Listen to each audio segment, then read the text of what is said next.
परम पूज्य गुरुदेव परम वंदनीय माता जी सूक्ष्म रूप से विद्यमान है, नमन करता हूँ।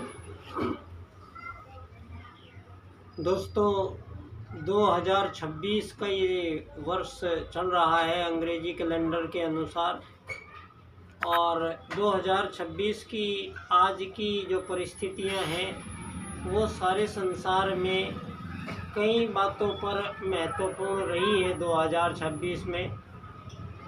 और राजनीतिक रूप से जो घटनाक्रम यहाँ घटित हो रहे हैं, विशेष तौर से सारे संसार के मानवों को इस राजनीतिक परिस्थिति की तंत्र पर गौर करना आवश्यक हो जाता है। और ये राजनीति के कारण सारे संसार में एक तरफ विगत 2 दशकों में ये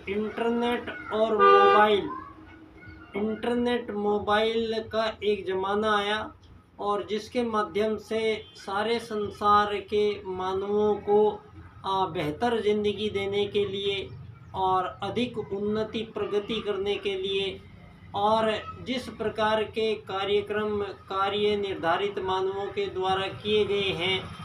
उन कार्यों में जो गणित और अन्य विषय हमारे मौखिक याद करने और बोलने से और सवाल हल करने पर जो चीज़ें होती थी,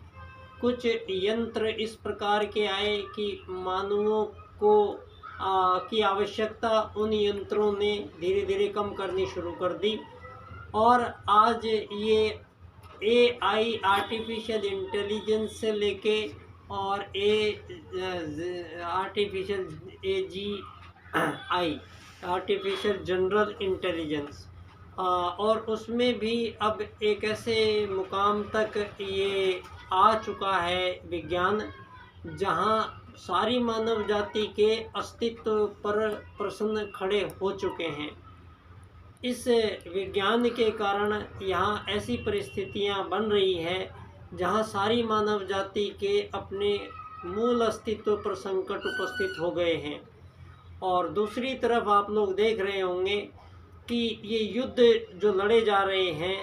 ये ऐसा लगता है युद्ध ख़त्म करने के लिए नहीं लड़े जा रहे हैं, और युद्धों को निरंतर जारी रखने के लिए युद्ध लड़े जा रहे हैं। और इन युद्धों का ये परिणाम है कि अमेरिका, इज़राइल और ईरान का जो पूरा का पूरा राजनीतिक तंत्र इन्होंने ध्वस्त कर दिया है, जो कि किसी भी देश के आज़ाद देश के लिहाज से ये गैर कानूनी रूप से पूरे के पूरे मंत्रिमंडल का सफाया एक साथ कर दिया गया है। और उसके बाद वो युद्ध भी इस प्रकार से लड़ा जा रहा है कि उसको अधिक दिनों तक लड़ते रहना है। तो ये युद्ध लड़ने का जो निर्णय करते हैं वो ये चंद राजनीतिक लोग करते हैं, और उस देश के आज़ाद नागरिकों से इस लोकतांत्रिक प्रक्रिया में जब कोई युद्ध लड़ा जाता है तो इस लोकतंत्र से कोई भी देश में युद्ध के बारे में उनकी राय नहीं ली जाती है। ये सबसे बड़ा धोखा है एक उन मानवों के लिए जिन मानवों पर ये गोले बरसाए जा रहे हैं। तो सारे संसार में अधिक देर तक युद्ध लड़ने का परिणाम ये रहा है कि भारत जैसे देश में गैस की किल्लत प्रारंभ में आ गई है, और जो मजदूर, जो लोग दूसरे शहरों से आकर रोजी रोटी के लिए, दीनदयाल उपाध्याय जी कहा करते थे अनऑर्गेनाइज्ड सेक्टर,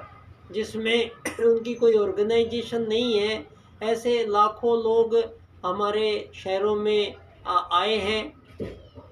उनको गैस, छोटे सिलेंडर उनके भरने की किल्लत इतनी ज़्यादा रही कि गैस जो 100 रुपये की भरी जा रही थी वो 200 रुपये के 250 रुपये किलो गैस भरी जा रही है ब्लैक से। और वो लोग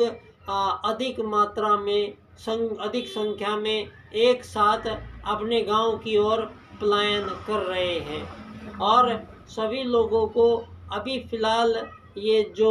गैस की किल्लत आई है अब डीजल पेट्रोल की किल्लत बहुत जल्दी आने वाली है।